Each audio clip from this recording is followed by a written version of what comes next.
Welcome to your Canadiens Connection on Rocket Sports Radio. We are proud to be the trusted source for all things Habs for more than a decade. This is the Canadiens Connection Podcast.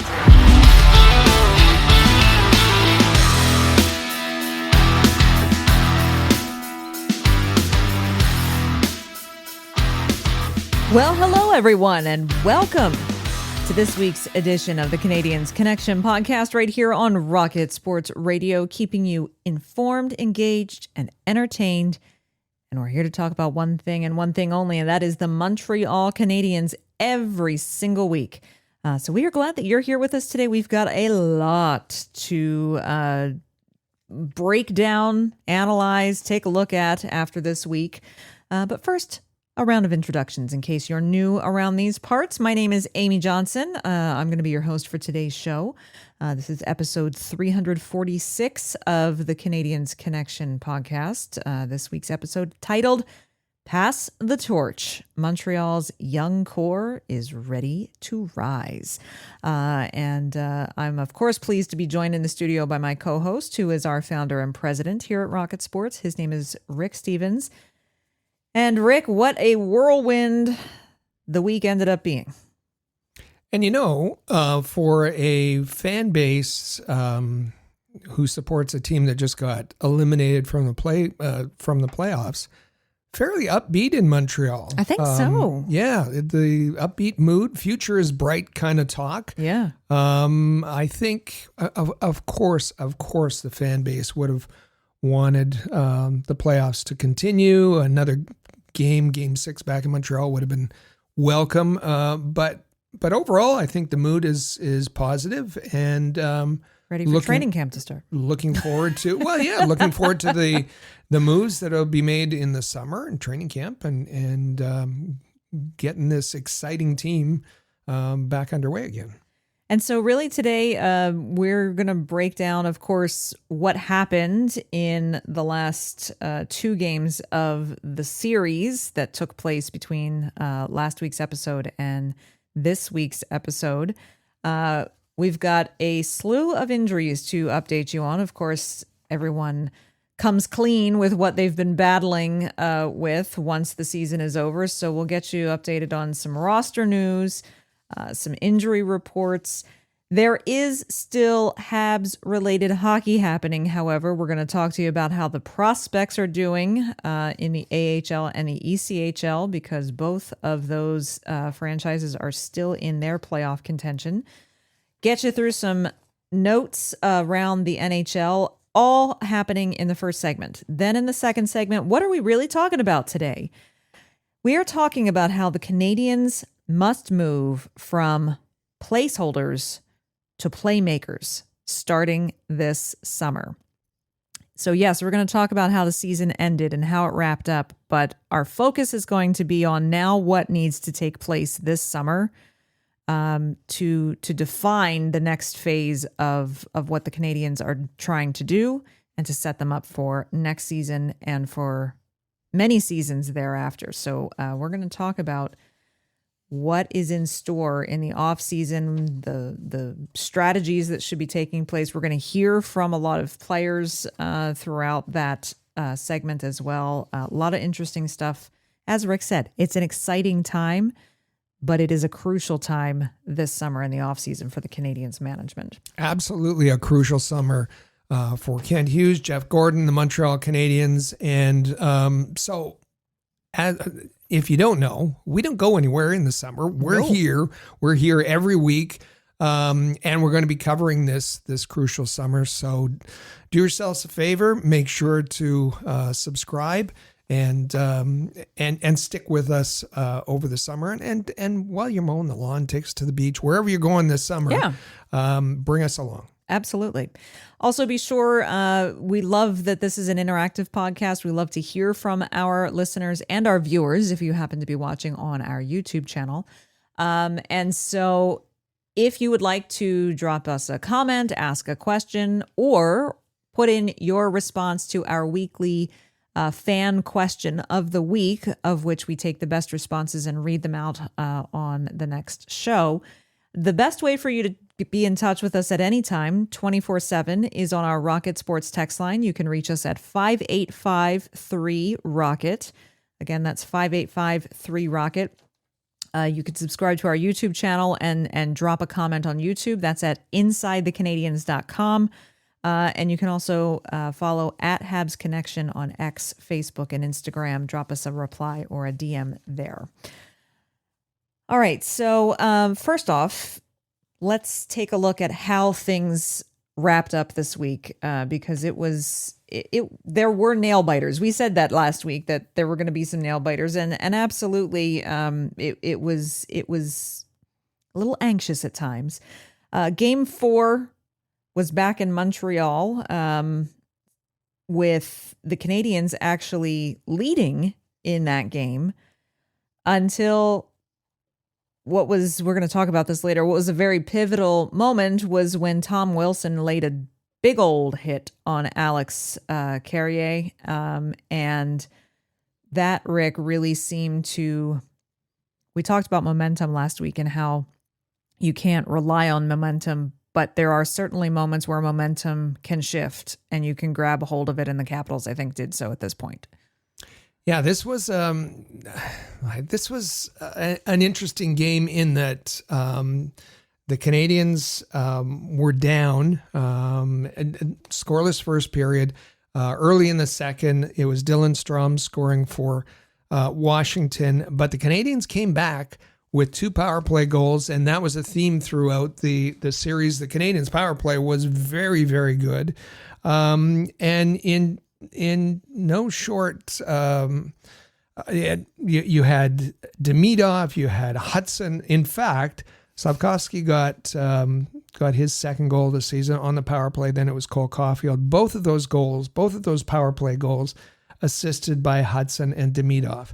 Demidov, an immediate effect, even though a young player, just being introduced to the National Hockey League and at the most, intense time of the year. Other than the first game in the playoffs, where he took time to feel his way, he made an impact, and of course Hudson's has been doing it all season long. So the Canadiens had the lead in the second period, 2-1. And then it was Alex Ovechkin with just an absolutely vicious headshot to Jake Evans at the end of that second period. It was ugly. It clearly deserved more than the 2 minutes that Ovechkin got for it. And it could have been very dangerous, especially for someone like Evans, who has a history of concussion issues. But it was only kind of a preview of what was to come, because the Capitals kept targeting Canadiens players, and it was, there's sometimes it's kind of hard to put your finger on the turning point of a game or a turning point of a series. This was clear. This was absolutely crystal clear. It was Tom Wilson just laying out Alex Carrier in what could have been called charging at the very least. And Carrier was obviously shaken. And it went, I should say, it went unpenalized. That was a mistake. And 15 seconds or so later, it was Brandon Duhaime got the tying goal, and that really seemed to rattle the Canadiens. Mangiapane got the go-ahead goal, and then a couple of empty netters. And Marty, I think there's consensus on this, made a mistake.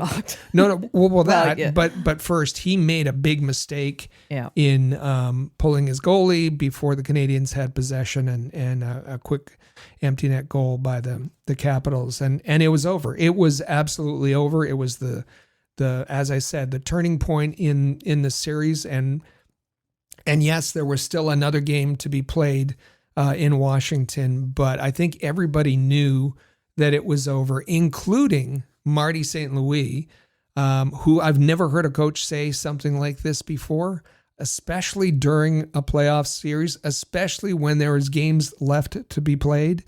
And his quote After the game was, quote, "I feel a bit bad for the group. I don't really know what to say to them. If you have any answers for them, let me know." End of quote. Wow. Thanks, Coach. My goodness. He was exasperated. Of course, he saw the writing on the wall that it was going to be difficult for the Canadiens to come back or to do anything else or to win another game.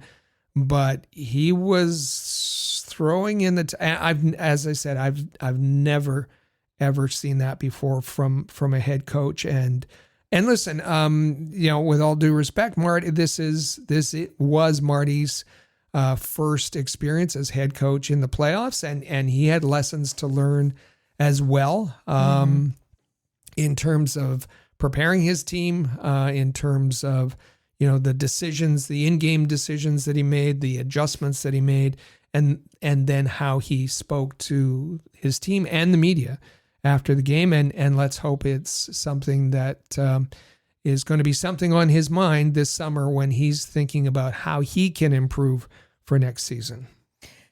That, of course, then led us to Game 5 back in Washington. And honestly, a valiant effort for Montreal to at least get a goal on the board. But Washington certainly felt at home in their own barn.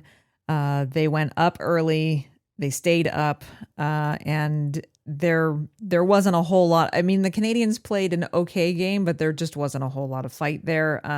Dobesh was very good in net. He was solid. He had, keep in mind, we weren't sure for Game 4 whether or not Sam Montembeault was going to play or not, or Logan Thompson for that matter.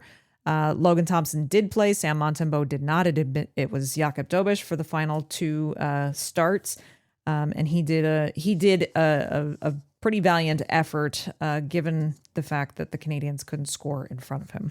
Yeah, the Canadiens with, especially in the games that they lost, there was just no offense to be had, particularly no 5-on-5 offense in the 4-game, three goals via 5-on-5 offense in the 4 games that they lost.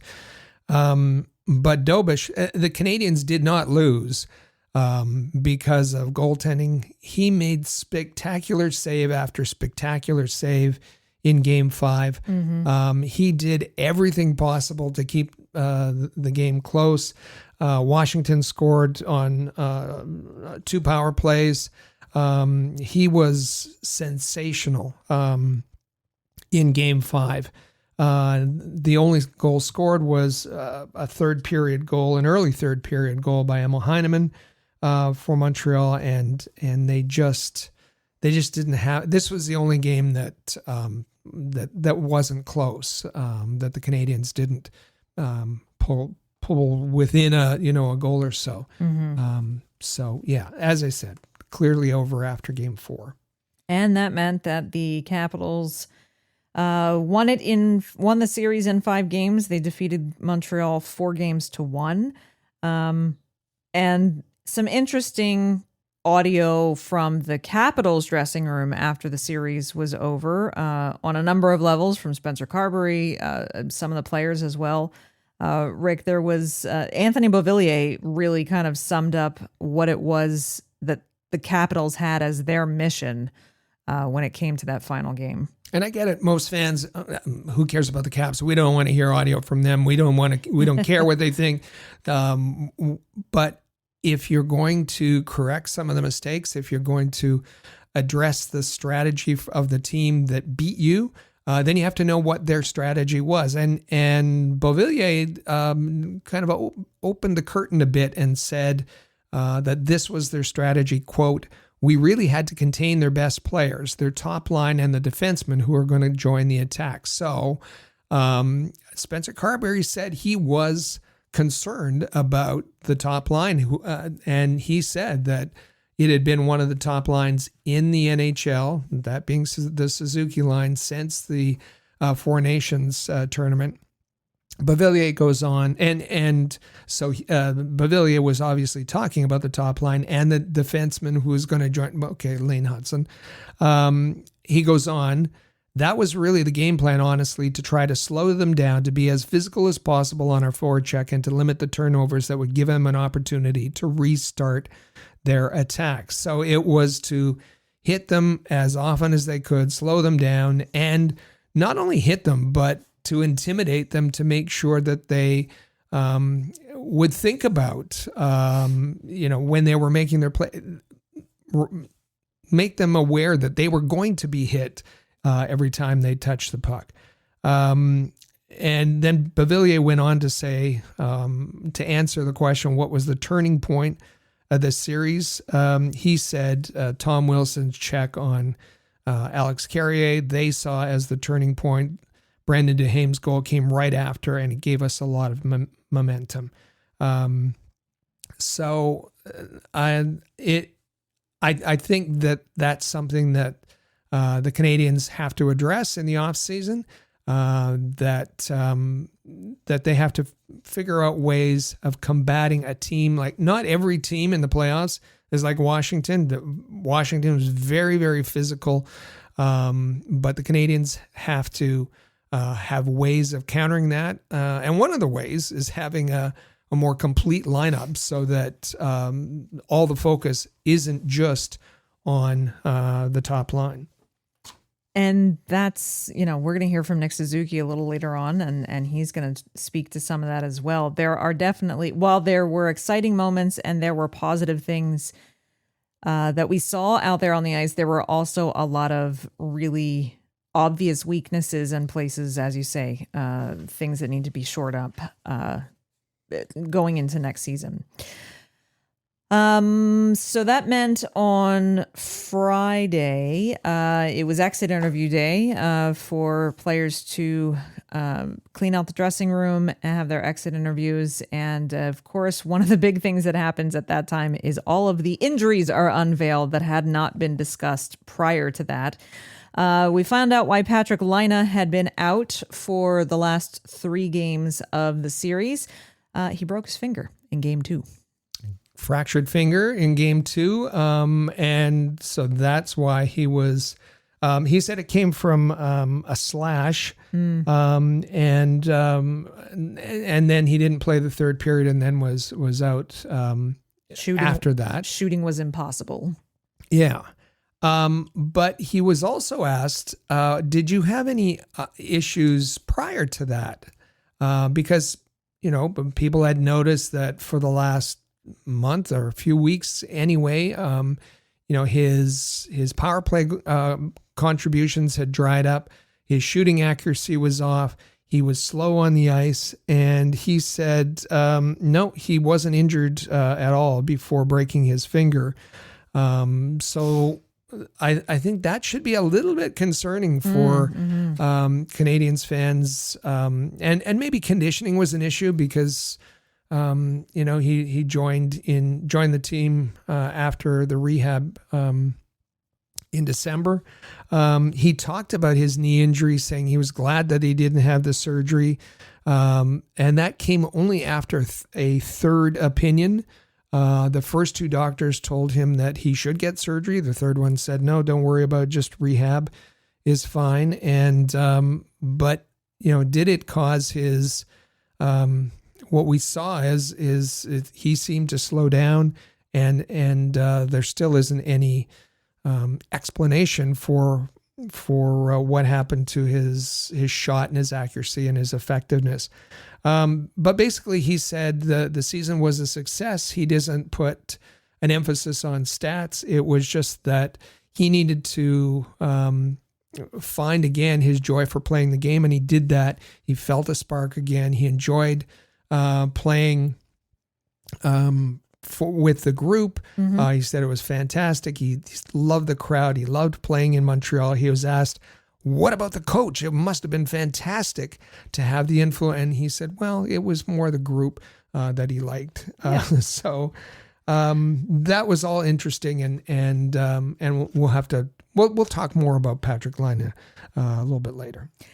For Sam Montembeault, the reason he was out, the reason he left in the midst of Game 3 and then did not return to the series again, a groin tear early in the second period of Game 3.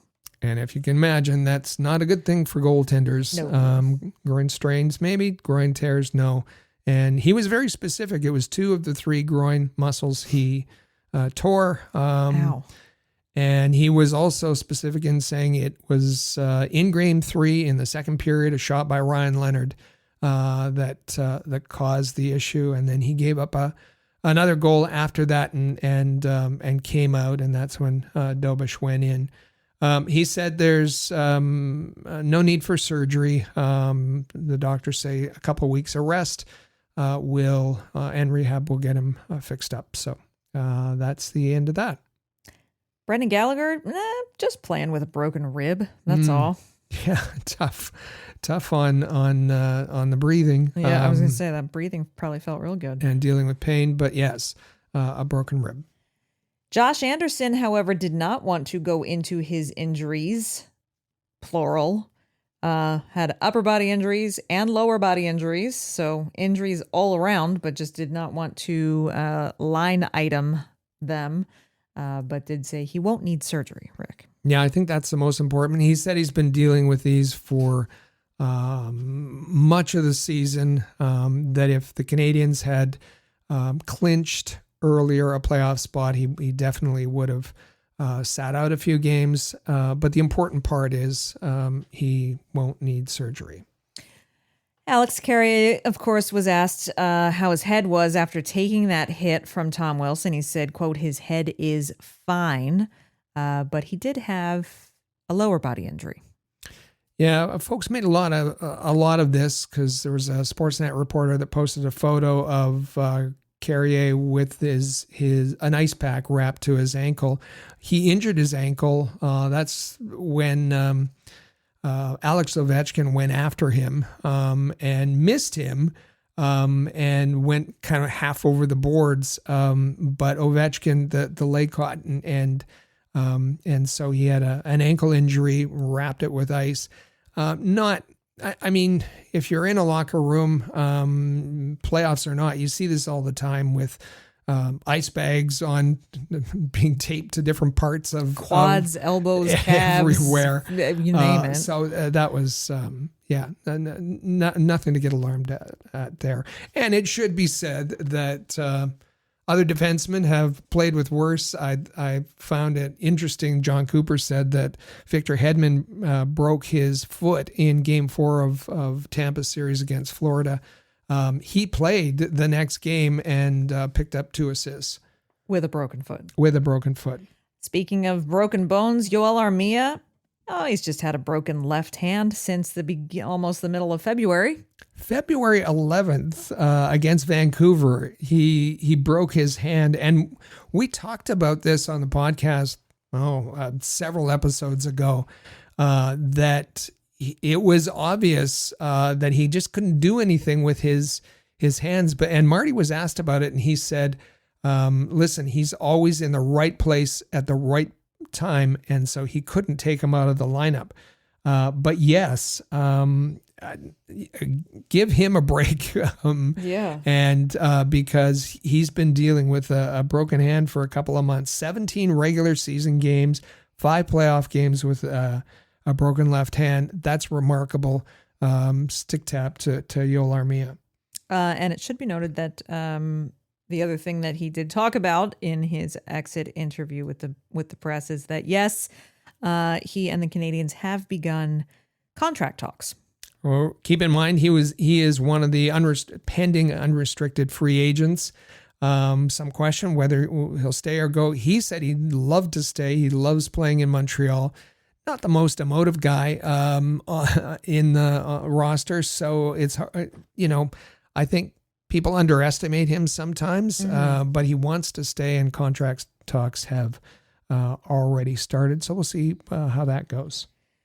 While there are no actual specifics on injuries, the captain, Nick Suzuki, admitted that he also pretty banged up overall, and actually probably would have liked if the Canadiens had clinched a playoff spot a little earlier. Yeah, he said he would have sacrificed his Ironman streak and sat out some games if the Canadiens had clinched, because he was really feeling banged up, and would have appreciated the rest going into the playoffs.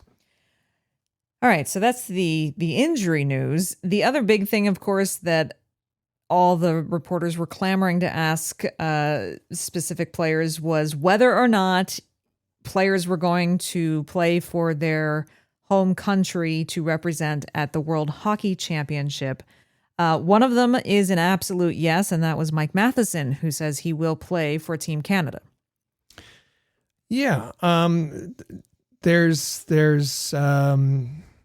definite yeses. Matheson's the only one. A definite no. That's Yuri Slafkovsky will not play for Slovakia. He did participate last year and kind of hinted that might have been a reason for his slow start. So he wants to put all his focus in the summer on getting ready for training camp and starting on time. He said he had a long conversation with Mira Shatan about it, and they came kind of to the, Mira Shatan said it'll be okay. We'll be all right without you. The other is kind of maybe Suzuki said it's going to depend on medical clearance from the Canadiens. As we just said, he's banged up. Caulfield and Hudson. Hudson said, I've played a lot of hockey. So there's no decision from Caulfield and Hudson. Of course, they'd be playing for the U.S. side. They're going to be thinking about it over the next few days. Now, you remember the conversation. This is just a quick aside for us to probably talk about a little later when decisions on these things are made from these few players. But remember, there was a big kerfuffle about selections for the Four Nations tournament based off of who had or had not accepted invitations to last year's World Hockey Championship and who decided to rest and who had. So I'll be interested to see what decisions actually get made, aside from whether or not, in Suzuki's case, it's a medical clearance thing, but who will play, who will go and who won't, depending on who wants to participate in a future Four Nations, and how will that snowball progress, I think will be interesting. And the GMs from both Team Canada and the U.S. team have said that accepting an invitation to represent your country to the world is key to making whether it was Four Nations or this is an Olympic year. The Olympic team, that's and right. Suzuki talked about how important it's been a dream since he was a kid to play in the Olympics. Caulfield went last year and still didn't make the team. Yeah. And so what's it? How are the decisions going to be arrived at? And will the declining the invitation have any effect on being part of the Olympics? We'll have to see. Absolutely. I think that will be something interesting to keep an eye on. Also, there was some roster movement on Saturday, now that the Rocket are back from their road trip to start their playoff series. Goaltender Caden Primo and forward Oliver Kapanen both sent down to the Laval Rocket to join them for their Calder Cup playoff run. So keep an eye on that for sure. Some fans might have been expecting more than just those two. We had talked about the number of players who had been papered, the term, at the trade deadline so that they would be eligible to join Laval. Mm-hmm. But this makes a lot of sense to me.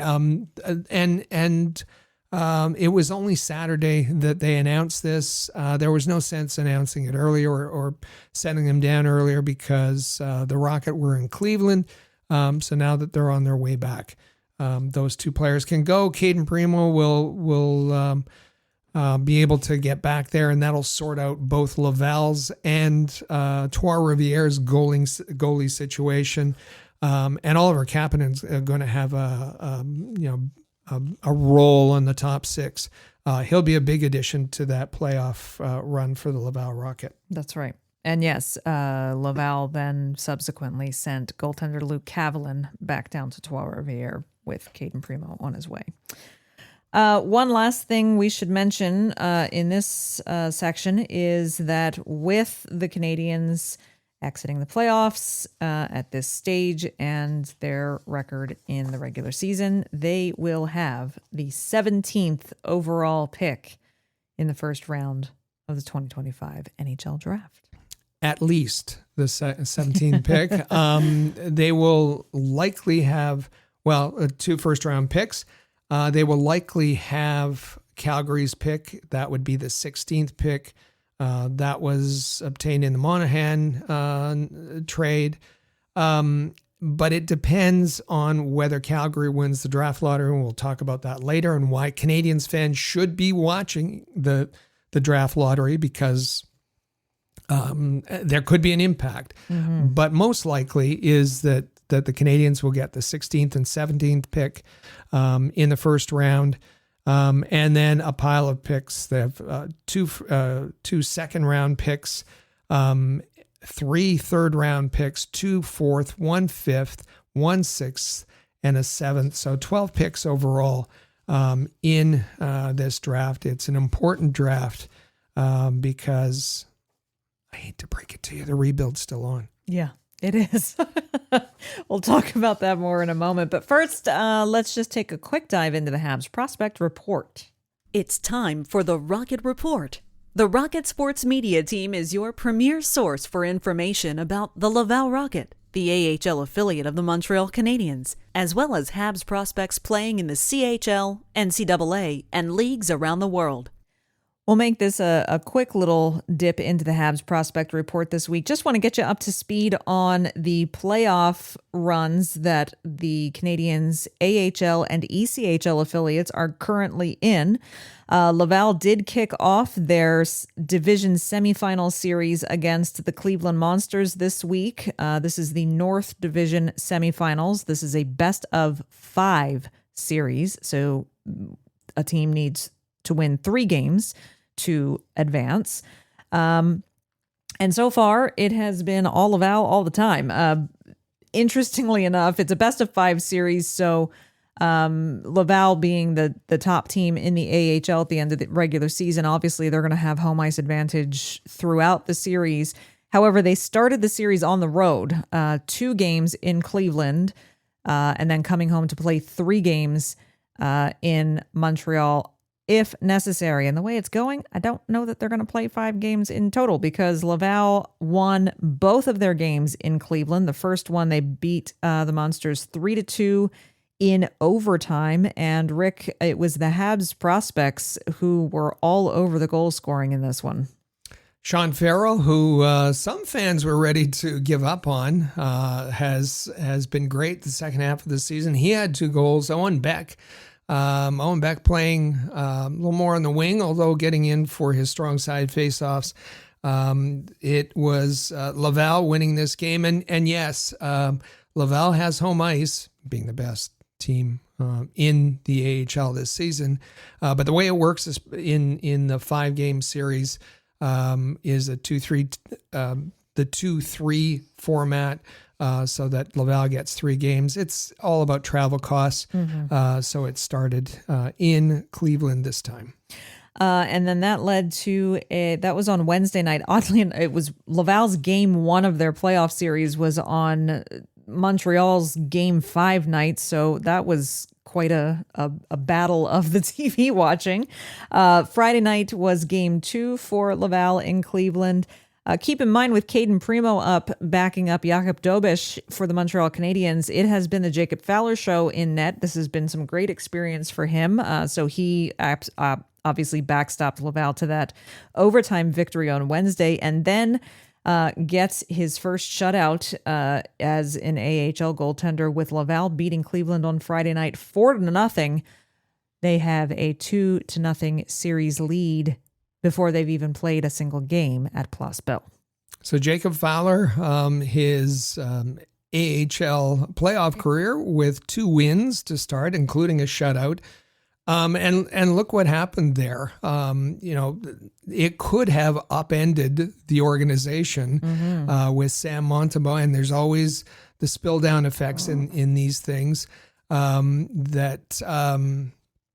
Montembeault gets the injury, so that means Dobish is the starter. Caden Primo gets recalled. Caden Primo, who had a sensational run for Laval, and now what's Laval going to do? Well, they get to turn it over to the Canadiens' future in Jacob Fowler. And so Pascal Vincent was able to say, you know what, quote, our goalie isn't even a concern for us right now. It's a nice problem not to have. Yeah. So he said, he went on to say, I'm getting to know him, that is Fowler.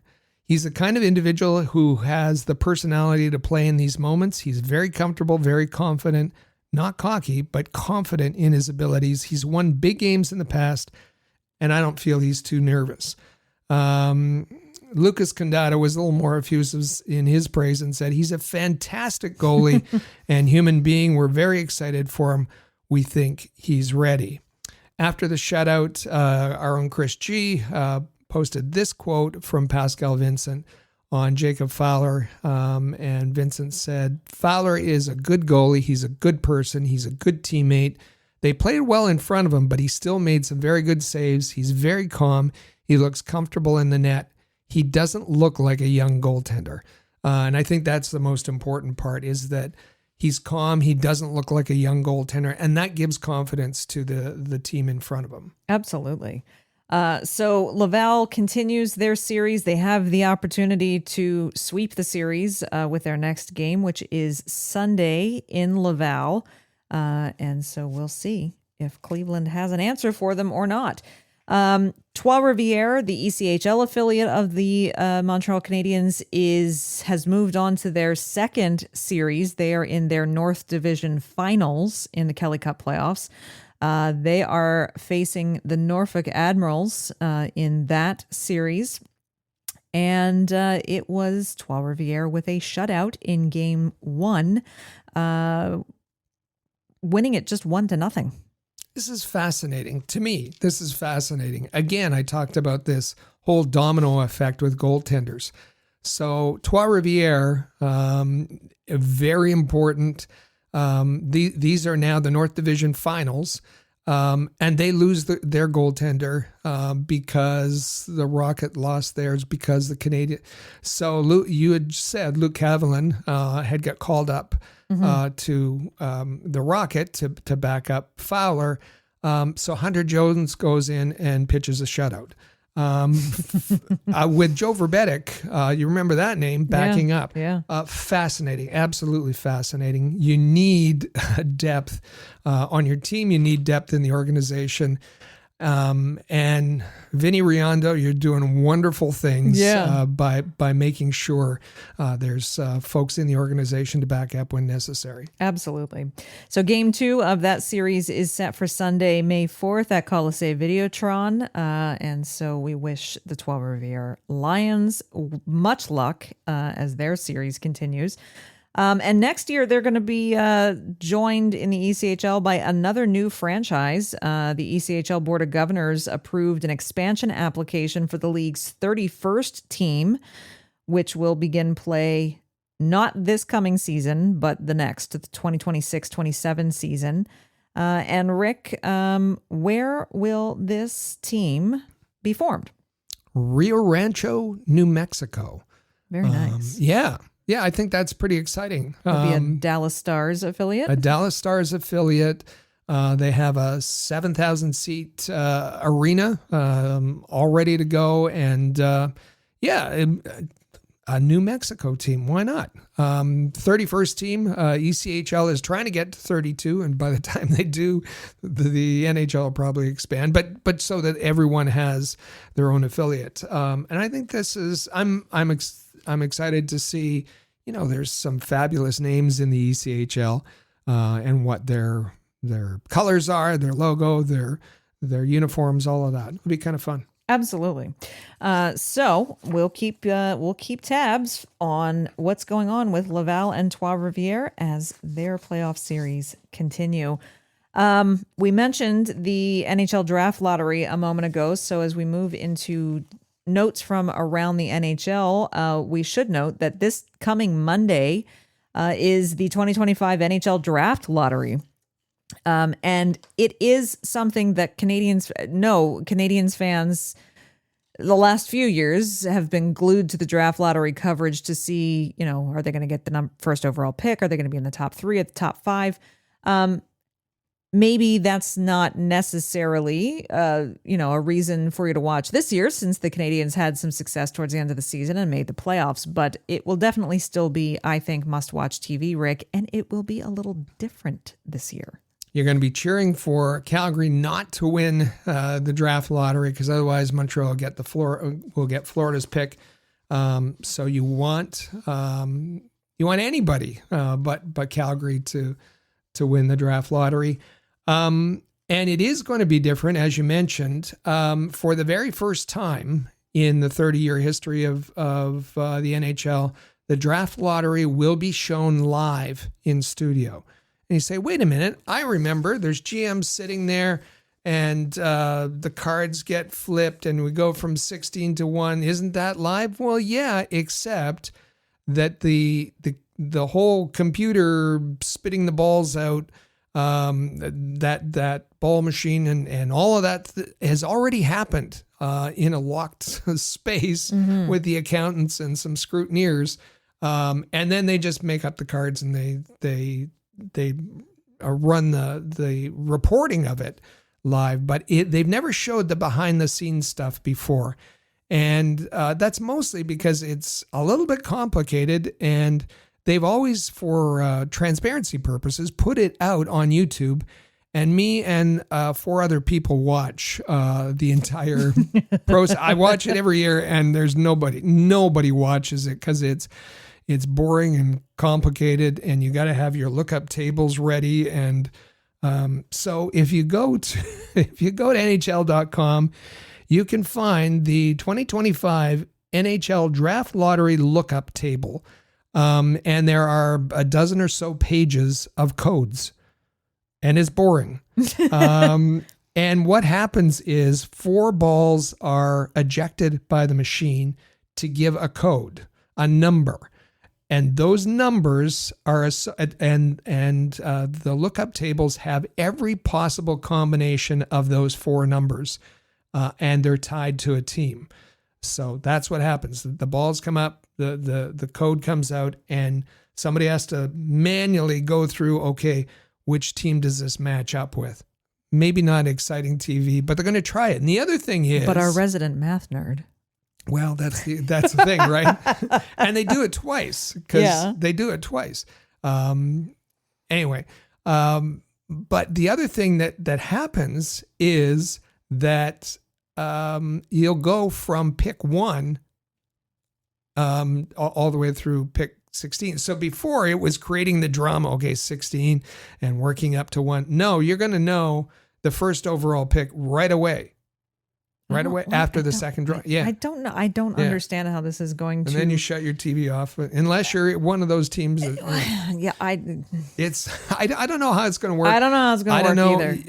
It's going to be a challenge for the networks and their graphics teams to make this understandable and exciting. But they're going to try it, and I give them credit for that. Well, as a former television producer, I totally feel sorry for whoever's producing the TV coverage of this, because I'm sure they're pulling their hair out thinking, how am I going to retain viewership? If it'll be interesting, that's for sure.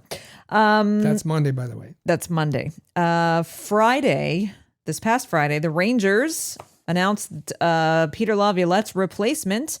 Mike Sullivan is the new head coach of the New York Rangers. Didn't take long. He wasn't out of work long. No. Not a big surprise. Experienced coach. He's a good coach. And Chris Drury snapped him up, and Mike Sullivan will lead the Rangers. There are 4 teams still don't have a coach: Anaheim, Pittsburgh, Seattle, and Vancouver. Rick Tocchet is not returning to Vancouver. There are 3 teams that also have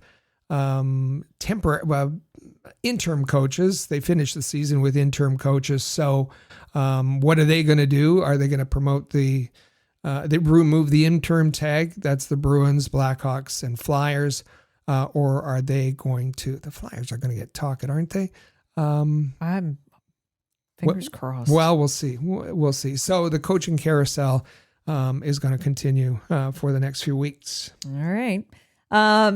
As the NHL did last year, and they kind of alluded to the fact that they're kind of revamping the way that the NHL awards show and presentation and so forth is going to be done.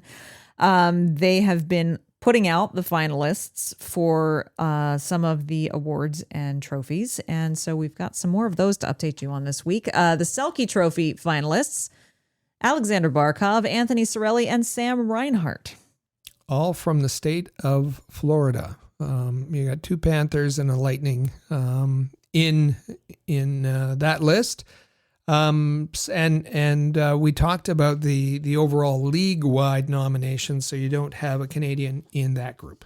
For the Masterton Memorial Trophy, it is Marc-Andre Fleury, Gabriel Landeskog, and Sean Monahan.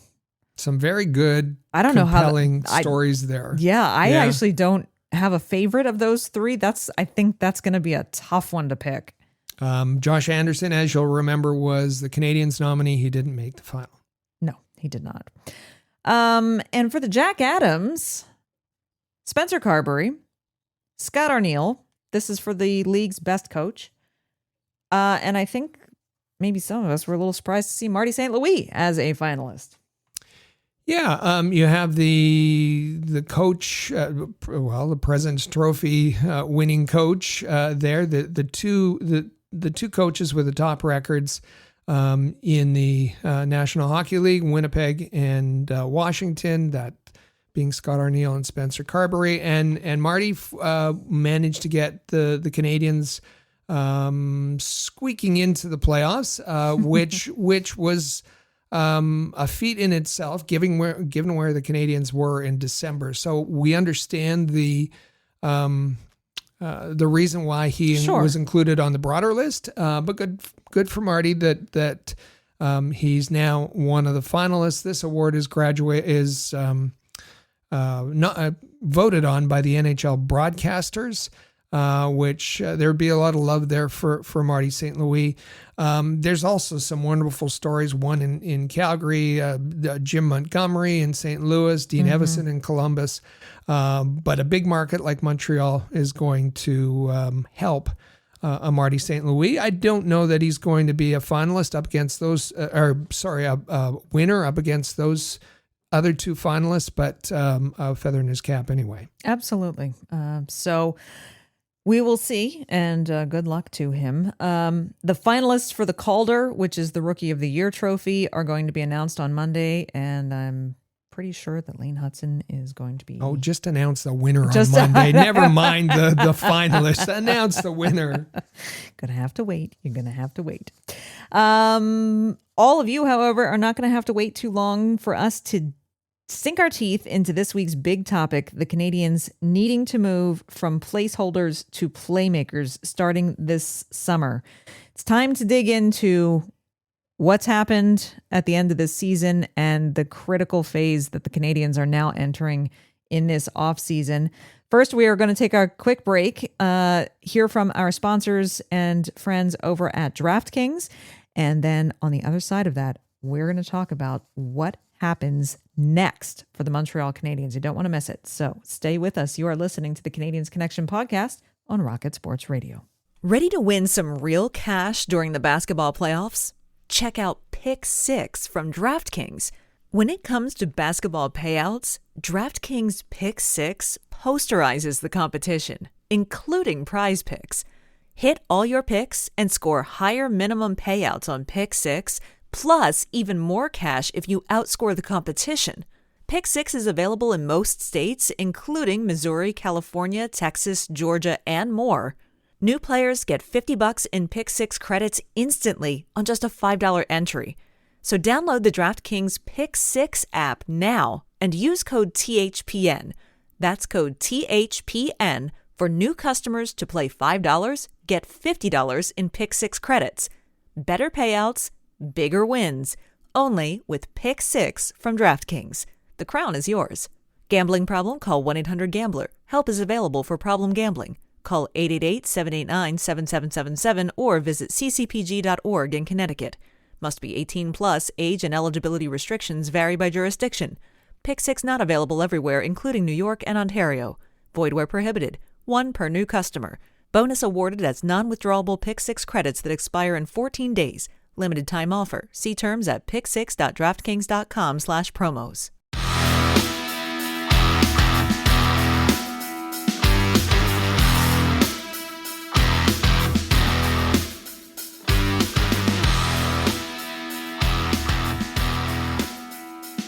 And welcome back to the Canadiens Connection podcast here on Rocket Sports Radio. Once again, my name is Amy Johnson. We're glad that you're with us today. Got a lot to talk about in this segment for our big topic. Canadiens must move from placeholders to playmakers starting this summer. If you would like to follow me on X, you can do so at FlyersRule, which is my handle. And of course, I am joined in the studio with our president and founder here at Rocket Sports, my co-host, Rick Stevens. You'll want to be sure you're following him on X as well. You can find his handle at Rocket Sports. That's a vital one for you to follow because that's where all of our content comes out at Rocket Sports. It's our main account, but you can also reach Rick there as well. But you get links to all of our written content, to our podcast, to our YouTube videos, all of it, and all of our Canadiens updates, Laval updates, all of that type of thing. So be sure you are following. Be sure you are subscribed to the podcast, as Rick talked about at the top of the show. Be sure you're subscribed to our YouTube channel over at InsideTheCanadiens.com. And also, if you have the opportunity to do so, why don't you leave us a review? Leave us a like if you're on YouTube, and hit share. Whatever platform you are listening or watching right now, just hit share so that some of your friends who are also Habs fans can find our show as well. Now, with the elimination from the playoffs and ending the 2024-25 season for the Montreal Canadiens, Rick mentioned at the top of the show that both players and fans alike, even though it is sad to see things come to an end, overall, everyone does seem to be pretty pleased with the progress made by the team. Especially as Rick said, how they looked in December. Do you remember how they looked at the beginning of the season? I mean, it was dismal. What a turnaround for them and what a way to end the season. And so I think everyone's anxiously looking forward to summer changes that are going to come. Start of training camp in the fall.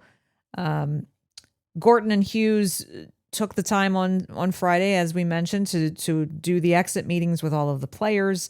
They won't speak to the media until Monday. So again, be sure you're subscribed to the podcast because we'll be breaking down management's end of season debrief next week on the show. So they'll conduct a review of the season that just has wrapped up. And then those two have to really start their off-season strategy. They've got contracts to talk about with their own players. They've got the NHL draft coming up.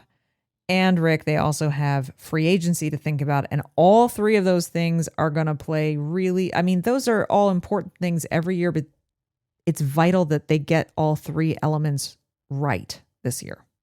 It is. And this is absolutely a crucial period in the rebuild. The management, they've been saying that they want to stick to their plan, veered a little bit away from it around the trade deadline, but they got to stick to the plan this summer. And then that doesn't necessarily mean that they're going to make some big splashy free agent signing. It's crucial because they have to stay the course. They have to acknowledge that, squeaking into the playoffs was fun. That's exciting and it's seductive for fans.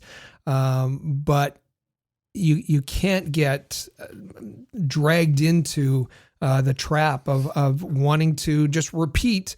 Oh, we'll just get better with the same group. and they have to go ahead with their strategy in moving from, as we titled this segment, placeholders to playmakers. And that has to be everything that they think about this summer. So before we dig too deep into that, we're going to start this segment by just reviewing some of the audio that came out of the Canadiens media availability on Locker Cleanout Day on Friday. And naturally, the best place to start is with the captain, Nick Suzuki, and his evaluation of the Habs Capitals series. I don't know. It's tough to say. Obviously, we'd like to score more, and a lot of other lines had opportunities to score. We had our power play was doing really well, so that kind of counted for a lot of those. So 5-on-5, I thought we could have been better offensively, and that was kind of the biggest reason I thought we lost the series. The biggest reason we lost the series, according to Nick Suzuki, is their 5-on-5 offense. Canadiens, they have an acknowledged potent first line. Spencer Carberry said it. They had to game plan for that first line. They now have the makings of a very good power play, and they have some good pieces throughout the lineup, but they struggle, according to Nick Suzuki, to create 5-on-5 offense. And we know all season that they really struggle to defend in their own end. That was a problem all season long. It was a problem all season long. So continuing with Nick Suzuki, he's kind of asked, and the big question now is, so what's the status of the rebuild at this point? Yeah, I mean, it was a lot different time when I signed, and then a year later we were in a full rebuild. So things change fast in this league, and I've learned that. And our rebuild's been faster than most people thought. So it's exciting, and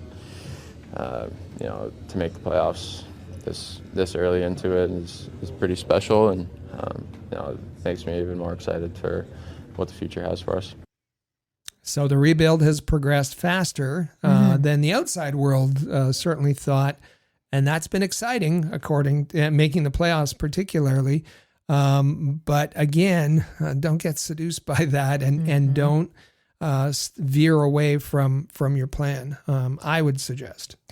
And so the next natural question for the captain was, okay, so is the rebuild over?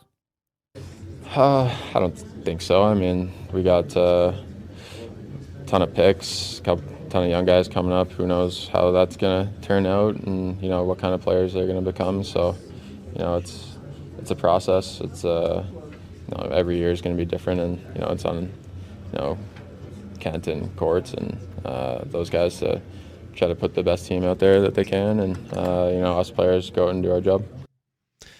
So getting into the playoffs and getting through the playoffs are two different things, and I think even the most cheerleading type of Habs fan would say the Canadiens lineup has some big holes in it, and those will primarily be filled. Yes, some free agents can be signed, but primarily that's got to be filled through the young players that are coming up. And Nick Suzuki acknowledged that they have they have draft picks, they have capital to use, and they have young players that are coming up, and those have to be worked into the lineup, and you can't really accelerate that part of the process. It's always a flurry of activity on exit interview day. The Canadiens even had 2 different camera feeds going live because everything kind of happens all at once. Yes, the players trickle out after their interviews, but sometimes you've got multiple guys in there at once. It's jammed with journalists. So Lane Hutson, I think I saw it. I don't know if it was the Canadiens that tweeted it or not, but first guy who always comes to the rink is the first guy who was there to take the podium on Friday at Brassard. That was Lane Hutson. And there was just there's a couple of journalists there to talk to him, Rick. And as you said, the Lane Hutson station was only comprised one half of the locker room. And at the same time, Christian Dvorak he arrived a little bit later than Lane Hutson. As you said, Lane Hutson was first, but that there was two stations going. And at Lane Hutson's station, there were, according to TVA Sport, 21 journalists, 6 videographers, and 5 photographers. And then there was a bunch more over at the other position. And Hutson stayed and patiently answered questions for 17 minutes. Yes, that's a long time for a single player to do that. And he was standing on a box. Well, he's got to feel like the king of his domain. Yeah, and there was 30 some odd people around. They need to be able to see, those videographers and photographers need to be able to see him. So the interesting quote here from out of that 17 minutes from Lane Hutson is Nick Suzuki alluded to this a moment ago in one of the quotes that we just heard from him about how there's more prospects coming up, young guys that are going to be developing, coming into the lineup. And Lane Hutson also honed in on that item as well. Yeah, I hope so. I mean, it's a special place to play, and having our young core and having all these guys who are still coming up, I think it's only going to get younger from here, and we're just excited about what the future can hold. So we have our young core, and who would that be? Well, it's himself. I think, he's part of it. Nick Suzuki, Cole Caulfield, Caden Gooley. Slavkovsky, Demidov has joined that group. To be added at a future date would be Jacob Fowler. So they have the young core, and as he said, we still have some young guys coming up to be added to this group. So we're only going to get younger, and I think that's the crucial part of the summer is getting younger and being okay with that, because getting younger means that you're following the rebuild plan. Why are they getting younger? Well, there's older players that are going to be on their way out. Who's leaving? David Savard. David Savard announced, and we talked about it extensively last week, announced that at the end of the season he was retiring in terms of his playing career, retiring from hockey. He has Savard has said he would like a role with the Canadiens, perhaps a Paul Byron kind of role. Probably. But he is one of the older veterans, and he will not be back next season. He was very emotional on the ice after the series was done. Oh, absolutely. And the team all rallied around him, and it reminded me of and it wasn't public at the time, but the same thing happened with Shea Weber at the end of the Stanley Cup final when the Canadiens lost, and all the players gathered around Shea Weber. So listen, everybody had wonderful things to say about David Savard.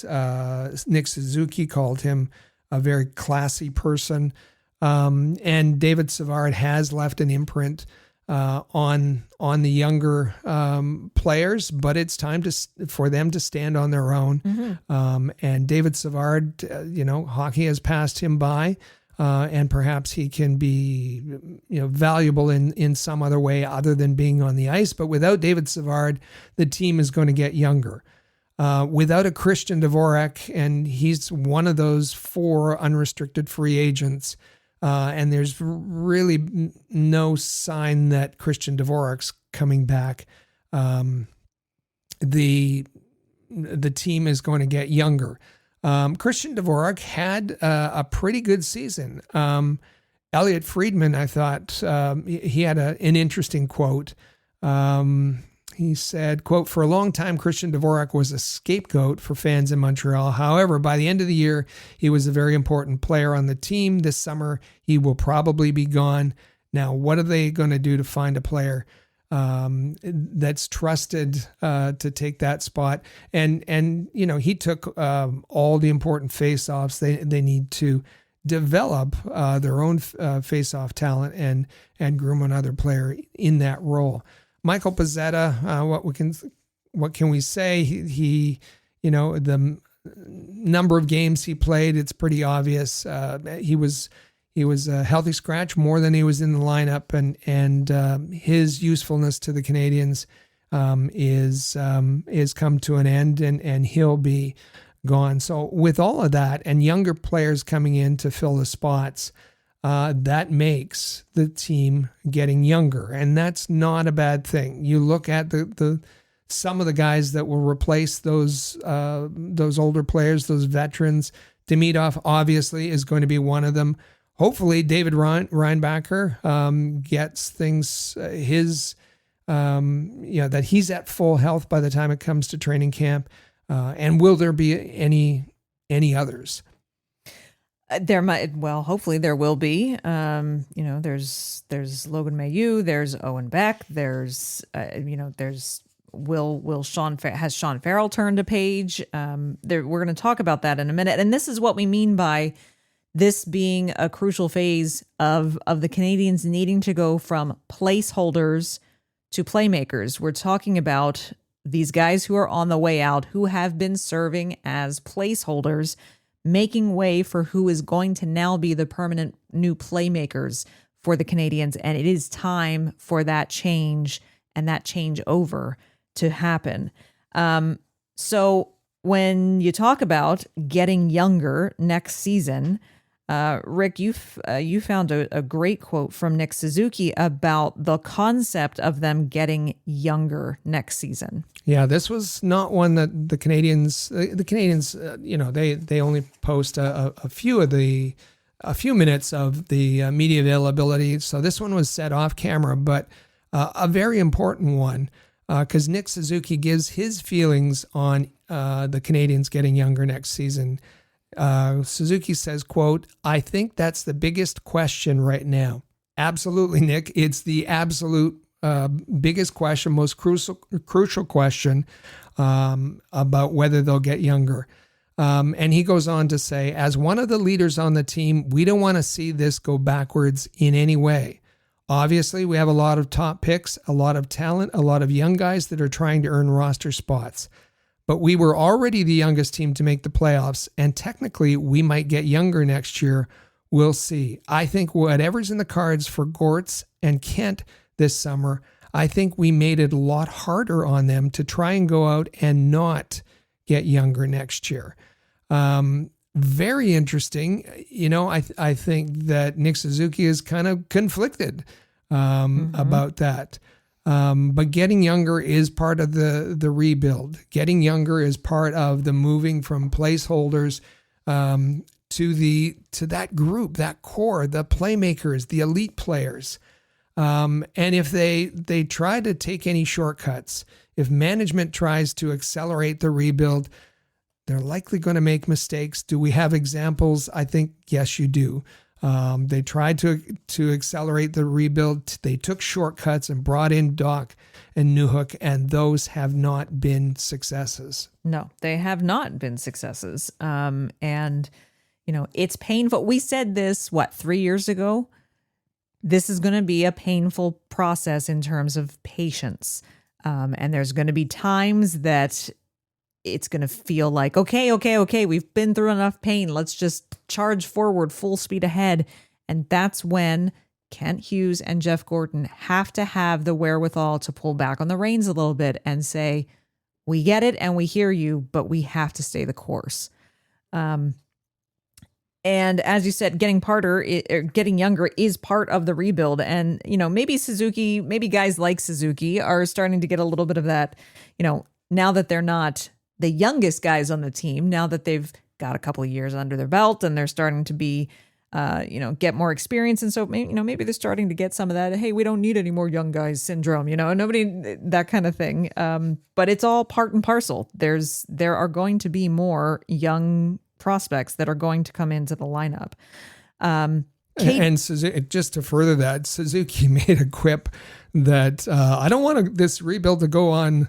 It's more than 7 years past my contract because I want to be here and take part of it. So you can see what's on his mind. We understand exactly that. what you said. Yeah. And of course he's exaggerating when he talks about it going 7 years. But that's the kind of things that are kind of thoughts that are going through his mind. And that's all part of them needing to understand that yes, they have their personal goals. They're going through the pain and going through the rebuild, and they're laying the foundation and they're helping the team to grow, and they want to reap the rewards from it. But at the end of the day, it's not about what the individual players want. It's what is best for the franchise to be perennial contenders without a question. And that's what they're working towards. And they made a big stride this year, but they're not there yet.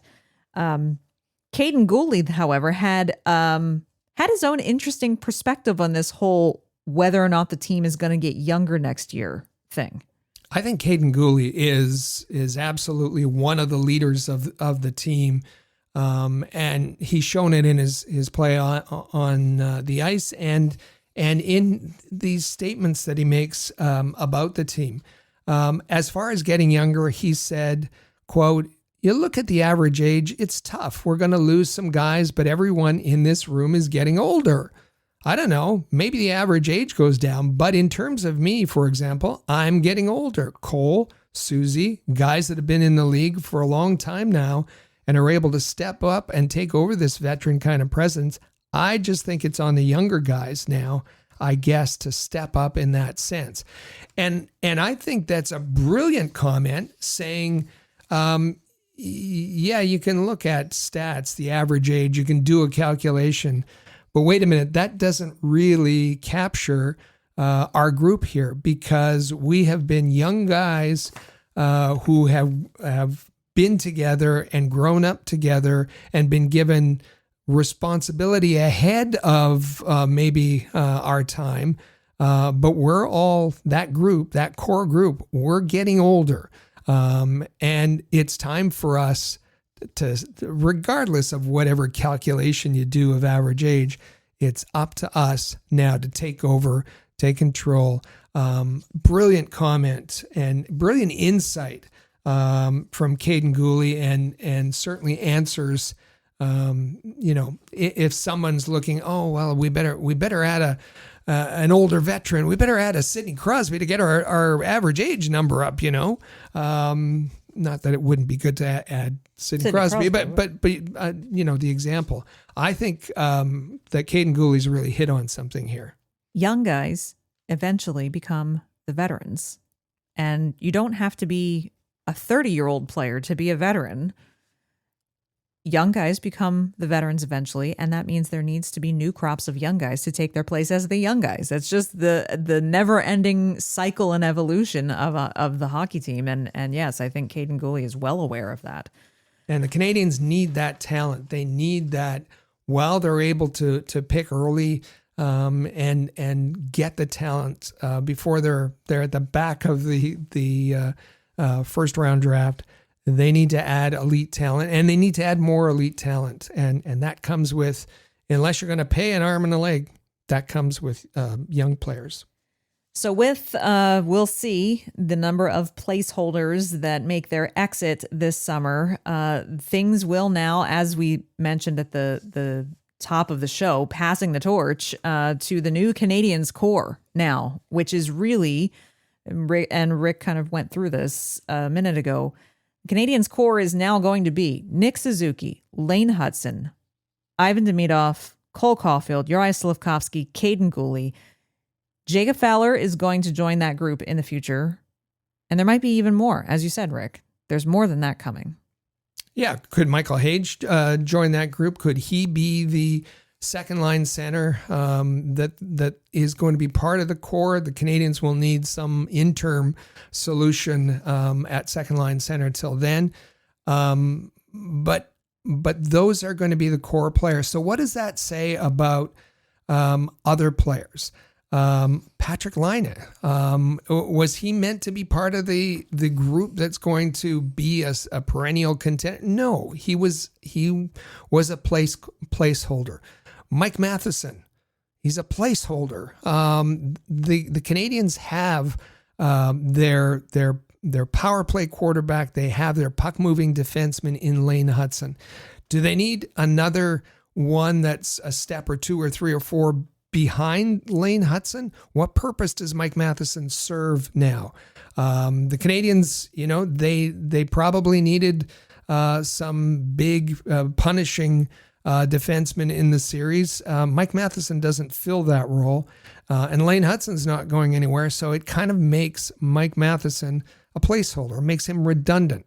Jaden Struebel's a big, strong guy who plays like a pussycat. He doesn't have the edge of Caden Gooley, say, a meanness about him. So is Jaden Struebel just been a placeholder? Sam Montembeault, a placeholder.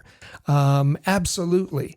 So this is going to come with some hurt feelings by Canadiens fans because they've grown attached to the placeholders. And the thing is that the management can't become attached. Of course, they have been to a certain extent. Kent Hughes was Mike Matheson's agent and whatnot, so there is an attachment. But I just got to ask, was Sam Pollock sentimental when making decisions about his players in the dynasty years of the Montreal Canadiens? Is Julien Brisebois, is he currently, if you watch the way that Tampa runs things, there's no sentimentality there. When a player has exhausted his usefulness, they move on with maybe no hard feelings, but they move on. And I just, I got to ask Canadiens fans, do you want the exhilaration of a Stanley Cup, or do you want warm, fuzzy feelings of a good news story attached to some of these media darlings and fan favorites? There's going to be some pain in saying goodbye to some of these placeholders, and that is part of the rebuild, and that has to happen for the Canadiens to have a hope of winning a Stanley Cup. And that's the goal, right? That is supposed to be the goal. That is what you go through all of the pain for, is that at the end of the pain, there is the real potential for a Stanley Cup parade to come back to Montreal. And it has been entirely too long since that has happened. So stay the course. You don't want to not stay the course, divert from the course for that instant gratification, short-term gratification, and then that fizzles after a season and you have to start the rebuild process all over again. You don't want to do that. You want to keep going. You want to push through it, and you'll be rewarded eventually. Fans, investors, players, management, coaches, you'll be rewarded eventually, but you just got to stay the course. So this week, we have a twofer on the Canadiens Connection question of the week. It's a two-part question, and we want you to put your thinking caps on. We really want your responses on this, so get them in. First part of the question is, how do you feel about the Canadiens' team identity after watching them battle a top-tier opponent like the Washington Capitals in that series? How do you feel about the team's identity after watching them battle a top-tier opponent like the Washington Capitals in that playoff series? And then the second part of the question that we want to know is, what was the biggest lesson that the Canadiens should take from that series? So how do you feel about their identity in the series against the Caps? And what do you think the biggest lessons the Canadiens need to take from that series should be? I think this will come with some fascinating responses from our listeners and our viewers. We want to hear from you. We want to hear what you think about those two things, and we want to be able to read them next week on the show. So be sure you get your responses in. 585-3-ROCKET is how you can text them to us. Again, that's 585-3-ROCKET. Drop us a comment on YouTube. That's an easy place to leave a response. Hit us up on social media at Habs Connection. You can leave a response there. If it's a lengthy response, just email us hello@rocketsportsmedia.com. How do you feel about the team's identity after watching them battle a top-tier opponent in the playoffs? And what was the biggest lesson the Canadiens should take from that series? Can't wait to see what you have to say. And after we take this final short break here on the show, we have a response to last week's question of the week that you're not going to want to miss. So stick around. You're listening to the Canadiens Connection podcast on Rocket Sports Radio. Ready to win some real cash during the basketball playoffs? Check out Pick 6 from DraftKings. When it comes to basketball payouts, DraftKings Pick 6 posterizes the competition, including Prize Picks. Hit all your picks and score higher minimum payouts on Pick 6, plus even more cash if you outscore the competition. Pick 6 is available in most states, including Missouri, California, Texas, Georgia, and more. New players get $50 in Pick 6 credits instantly on just a $5 entry. So download the DraftKings Pick 6 app now and use code THPN. That's code THPN for new customers to play $5, get $50 in Pick 6 credits. Better payouts, bigger wins.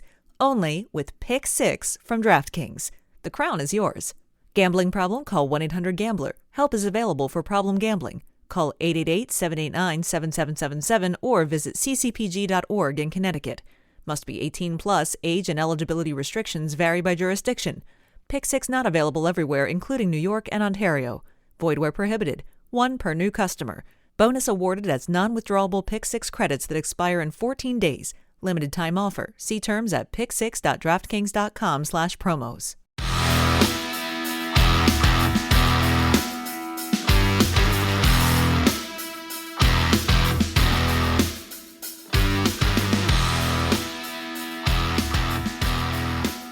And welcome back to episode 346 of the Canadiens Connection podcast on Rocket Sports Radio. We're so glad that you're here with us this week. It's the first week of it's the first episode of the off season, and as Rick said at the top of the show, we'll be here all summer long. We're not going anywhere. The hockey's almost an all year round thing these days, so there is always news and really interesting and exciting things to talk about.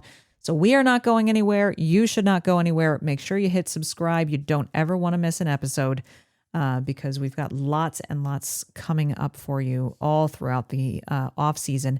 And in fact, Rick, before we get to last week's question of the week and responses, we actually have some exciting news to launch us into the off season, and that is a brand new way for people to follow our written content here at Rocket Sports. All of our written content about the Montreal Canadiens has a new home.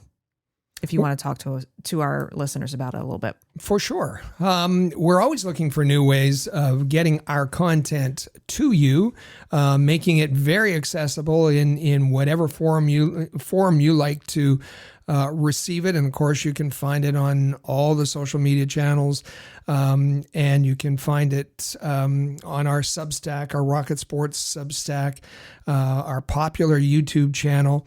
And now we partnered with a group, and these are made up of former NHLers and some experienced journalists and beat writers that we've worked with for years. And in fact, you're going to recognize some names because we've had them on the podcast for a number of years. But these are people who are just experts in their field, experts for the team that they cover, and we're going to join the group. And we're calling the new venture Hockey Hot Stove. It's hockeyhotstove.com. And you know, the Hockey Hot Stove, it's a place for storytelling.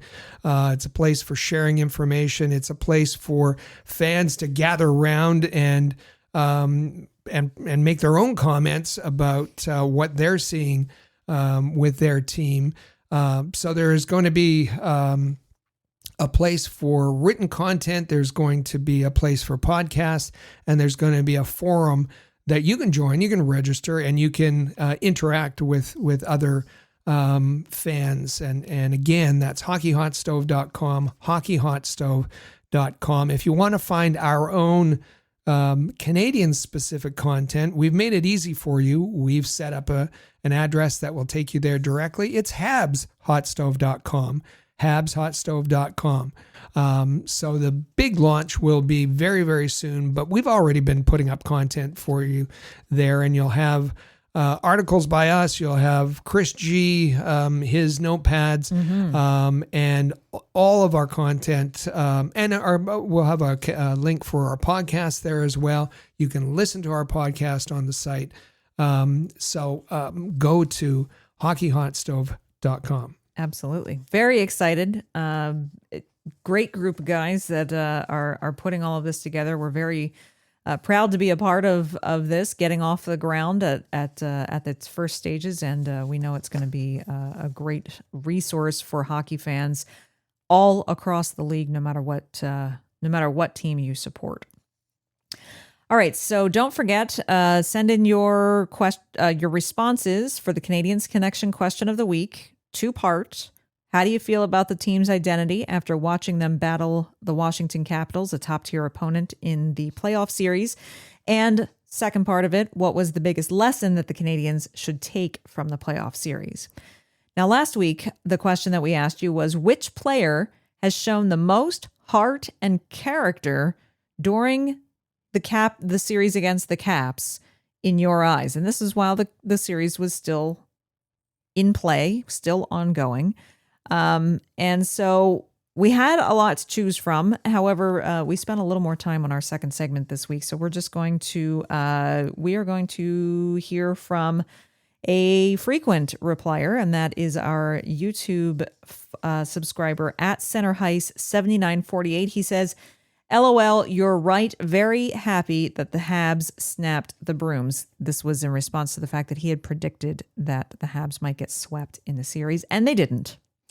He says, as far as the best player for grittiness, Anderson is first, Galley is second, Heineman is third. Heineman was great in this series. Heineman was very good in this series. And Gooley was fourth. Dvorak's fifth. And it's a shame that Jack-Eye was not in the first 2 games because he's sixth in toughness due to only being injected in game 3. The sad thing is I was disappointed we had no answer for Tom Wilson. I think Marty St. Louis has affected the impact Jack-Eye could have had. And you do have to, I'm going to pause this for a second just to say, how would this series have been different had Jack-Eye started game 1 and game 2? Could it have been different? Would it have been different? We'll never know. But it's an interesting question mark. And Jack-Eye was a little tame. There's something about being disciplined and not taking foolish penalties, but he was not timid, not at all. But he was restrained, yes. Let's say. And I think that's what Center Heist is getting at here. Yeah, I think so. He goes on to say, great show. P.S. I forgot Suzuki, who in toughness I would have put in a tie for fourth, and that would have been tied with Gooley for fourth. So thank you, Center Heist. That's a great reply. Yeah, absolutely. There was a lot of heart and character on display in that series. A lot of guys really stepped up. We are sad to see the Canadiens 2024-25 season come to an end, but we are excited about what's to come. We are excited about what is in store for us here at Rocket Sports and Hockey Hot Stove's launch in the next upcoming days and weeks. We are very excited for Habs fans about what's going to happen now in the offseason, and we are very excited that this is really one of the most exciting times to be following the podcast is in the offseason.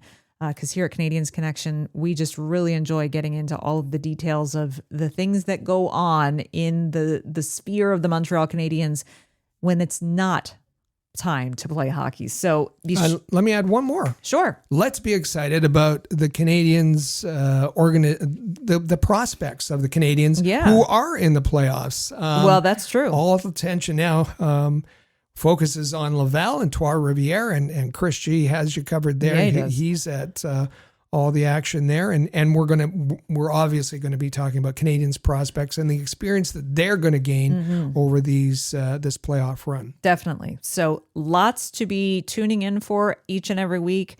Don't forget to subscribe. on your favorite podcast platform or on YouTube. If you're on YouTube, make sure you hit that notification bell as well, because we know it's summertime. You're going to get it. It's not summertime yet, but it's getting there.